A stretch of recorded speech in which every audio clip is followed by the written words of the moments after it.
Hi எல்லோரும் எப்படி இருக்கீங்க? இல்லை ரொம்ப நல்லா இருப்பீங்கன்னு நினைக்கிறேன். இப்போல்லாம் சென்னையில் காலை பாருங்களேன், சூப்பராக இருக்குது பனி மூட்டமாக. ஸோ சிட்டுட்டு இன்னும் தூங்கிட்டுருக்கானுங்க. இன்றைக்கி பிரேக்ஃபாஸ்ட் பார்த்திங்கன்னா நானும் ஹஸ்பண்ட் மட்டும்தான். அன்னும் நான் ஒரேடியாக பிரஞ்சு சாப்பிட்டுக்கிறேன்னு சொல்லிட்டு தூங்கிட்டுருக்கா.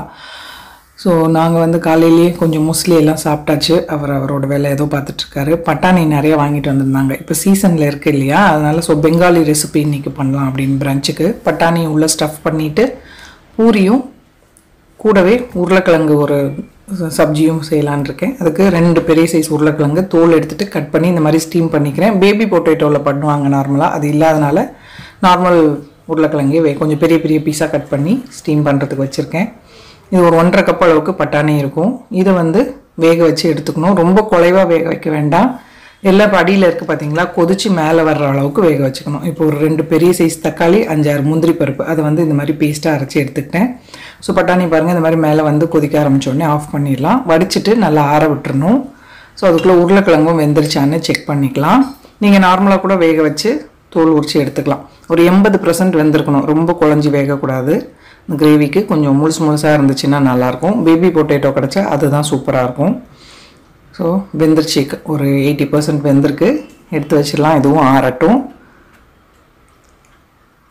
பட்டாணி நம்ம வேக வச்சு வடித்து நல்லா ஆறினதுக்கப்புறமா 2 பச்சை மிளகா, கொஞ்சமாக மல்லி எல்லாம் சேர்த்துட்டு இதை அரைச்சி எடுத்துக்கலாம். தேவைப்பட்டால் கொஞ்சோண்டு தண்ணி சேர்த்துக்கோங்க. முடிஞ்ச அளவுக்கு தண்ணி சேர்க்காமல் அரைச்சி எடுத்துக்கோங்க. ஸோ அந்த ப்ரிப்ரேஷன்லாம் ரெடி ஆகிடுச்சு. இப்போ மாவு பிசைஞ்சு வச்சிடலாம் பூரிக்கு. பெங்காலில் இதை அவங்க கச்சோரி அப்படின்னு சொல்லுவாங்க. கச்சோரி மாதிரி பூரி தான், பட் ஆனால் சொல்கிறது குறை சுத்தீர் கச்சோரி அப்படின்னு சொல்லுவாங்க. நான் கரெக்டாக ப்ரொனவுன்ஸ் பண்ணுறேனான்னு தெரில. அதுக்கு மாவு மைதாவில் தான் இப்போ செய்வாங்க. ஸோ ஒரு 2 கப்பு மைதா எடுத்துக்கலாம். ஒரு 10-20 நிமிஷம் மாவு ஊறிச்சுன்னா நல்லாயிருக்கும். இது கூடவே இதுக்கு தேவையான அளவுக்கு கொஞ்சமாக உப்பு, ஒரு 3/4 டீஸ்பூன் அளவுக்கு உப்பு சேர்த்துக்கிறேன். ஒரு 1/4 டீஸ்பூனுக்கு சர்க்கரை. இது அந்த பூரி மேலே கலராக வர்றதுக்கு ஒரு 2 டேபிள் ஸ்பூன் ரவை சேர்த்துருக்கேன். 2 டீஸ்பூன் எண்ணெய். ரவை சேர்த்தோம் அப்படின்னா பூரி கொஞ்சம் மொறுன்னு வரும். அதனால தான் ரவை ஆப்ஷனல், வேண்டாம் அப்படின்னா நீங்கள் தவிர்த்துடலாம்.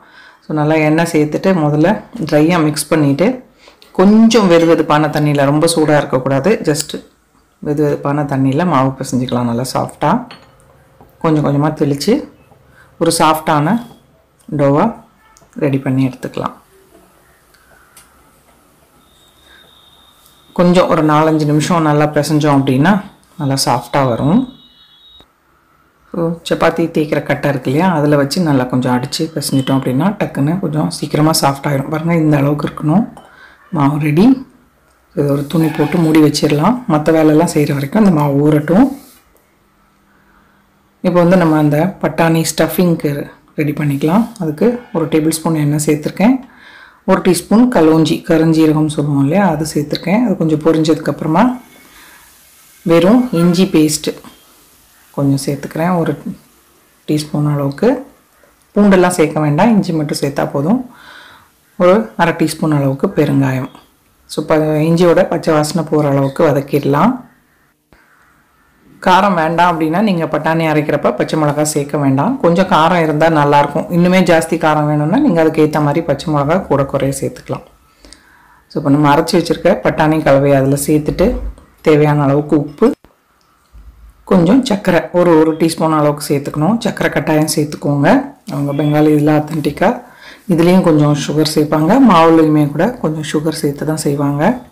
ஸோ இது இப்போ பேனில் ஒட்டாத அளவுக்கு நல்லா வதக்கி எடுத்துக்கணும். நம்ம அல்வாலாம் கிண்ணோன்னா வரும் பார்த்திங்களா, அந்த அளவுக்கு நல்லா சுருளை வதக்கி எடுத்துக்கணும். ஸோ இந்த மாதிரி நல்லா வதங்கினதுக்கப்புறம் ஆஃப் பண்ணிவிட்டு ஆற விட்டுறணும். நம்ம அதுக்குள்ளே சப்ஜி பண்ணுறதுக்குள்ளே அது நல்லா ஆறிடும். அப்புறம் பூரி பண்ணுறப்ப உள்ளே ஸ்டஃப் பண்ணுறதுக்கு குட்டி குட்டி உருண்டைகளாக பிடிச்சிக்கணும். பாருங்கள், இந்த மாதிரி நல்லா பேனில் ஒட்டாமல் வந்துருச்சு இல்லையா, இந்த ஸ்டேஜில் ஆஃப் பண்ணிடலாம். இப்போ நம்ம உருளைக்கிழங்கு இது ரெடி பண்ணிக்கலாம். அதுக்கு 2 டேபிள் ஸ்பூன் எண்ணெய் சேர்த்துட்டு நம்ம வேக வச்சு வச்சுருந்த உருளைக்கிழங்கை கொஞ்சம் மேலே கோல்டன் கலர் ஆகிற அளவுக்கு ஃப்ரை பண்ணி எடுத்துக்கலாம். நான்ஸ்டிக்கை விட நார்மலாக நம்ம கேஸ்ட் அயர்ன் இல்லைன்னா ஏதாவது பண்ணோம் அப்படின்னா நல்லா மொறுன்னே ஆகும். நான் ஒட்டும் அப்படின்னு சொல்லிட்டு இந்த செராமிக் பேன் யூஸ் பண்ணியிருக்கேன். இந்த மாதிரி கலர் சேஞ்ச் ஆகிற வரைக்கும் நல்லா ஃப்ரை பண்ணிவிட்டு இந்த ஒரு இதில் தனியாக எடுத்து வச்சிடலாம். பேபி பொட்டேட்டோவில் பண்ணுங்கள், இன்னுமே நல்லாயிருக்கும் பார்க்குறதுக்கும். பேபி பொட்டேட்டோ இல்லைன்னா இந்த மாதிரி உருளைக்கிழங்க கொஞ்சம் பெரிய சைஸ் பீஸாக கட் பண்ணிட்டோன்னா ஓகே. வேக வச்சு கூட ரொம்ப குலைவாக வேக வச்சிடாதீங்க, முழுசாக கூட வேக வச்சுட்டு நீங்கள் இந்த மாதிரி ஸ்லைஸ் பண்ணி எடுத்துக்கலாம். ஸோ அது ஃபுல்லாக எடுத்தாச்சு. இப்போ நெய்யில் பண்ணலாம். ஒரு 3 டீஸ்பூன் அளவுக்கு நெய் சேர்த்துக்கலாம். நெய் வேண்டாம் அப்படின்னா நீங்கள் எண்ணெயில் கூட செய்யலாம், ஆனால் நெய்யில் செஞ்சீங்க அப்படின்னா டேஸ்ட் வந்து சூப்பராக இருக்கும். இதில் இப்போது ஒரு பட்டை, கொஞ்சம் அந்த கருஞ்சீரகம், 2 ஏலக்காய், 2 கிராம்பு, கொஞ்சமாக ஜீரகம், இதுதான் தாளிக்கிறதுக்கு சேர்த்துருக்கேன். இது நல்லா பொரிஞ்சு வரட்டும். இது கூட இப்போ ஜிஞ்சரும் பச்சை மிளகாவும் அரைச்ச பேஸ்ட்டு, 2 பச்சை மிளகா, நல்லா 1 இன்ச் அளவுக்கு இஞ்சி, இதை வந்து அரைச்சி எடுத்துருக்கேன். அதை சேர்த்துட்டு பெருங்காயமும் சேர்த்துக்கலாம். ஸோ இப்போ இந்த இஞ்சி பச்சை மிளகாவோட பச்சை மணம் போகிற அளவுக்கு வதக்கிடலாம். இதில் இப்போ தேவையான மசாலாலாம் சேர்த்துக்கலாம். அடுப்பு நல்லா சிம்மில் வச்சுட்டு மஞ்சத்தூள், காஷ்மீரி மிளகாத்தூள் சேர்த்துக்கிறேன். 1 டீஸ்பூன் அளவுக்கு மிளகாத்தூள் சேர்த்துருக்கேன். 2 டீஸ்பூன் மல்லித்தூள், 1 டீஸ்பூன் வறுத்து பிடிச்ச ஜீரகத்தூள், தேவையான அளவுக்கு உப்பு.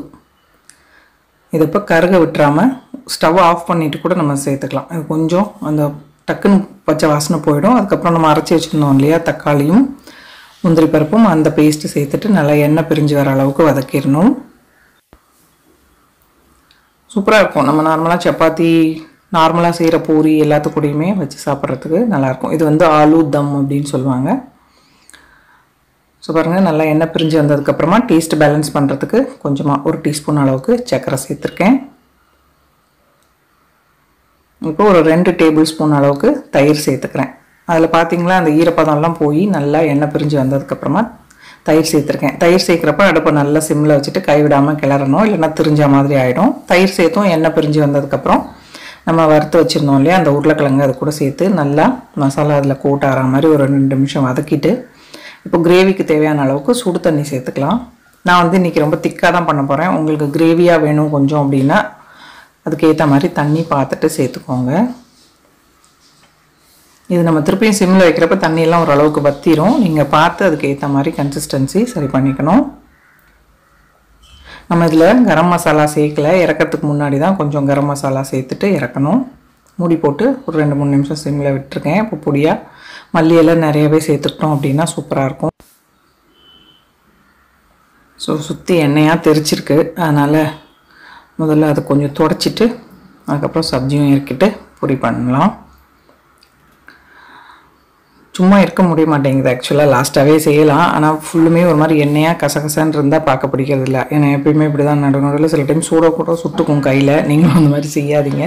அது பாட்டு ஆனில் இருக்கப்போ நம்ம கை விட்டோம் அப்படின்னா அடுப்பு இதே மாதிரி பழகிருச்சா, அதனால் இருக்க முடியறதில்ல. ஸோ பாருங்கள், நல்லா எண்ணெய் பிரிஞ்சு வந்துருச்சு. இப்போ மல்லியெல்லாம் சேர்த்துக்கலாம்.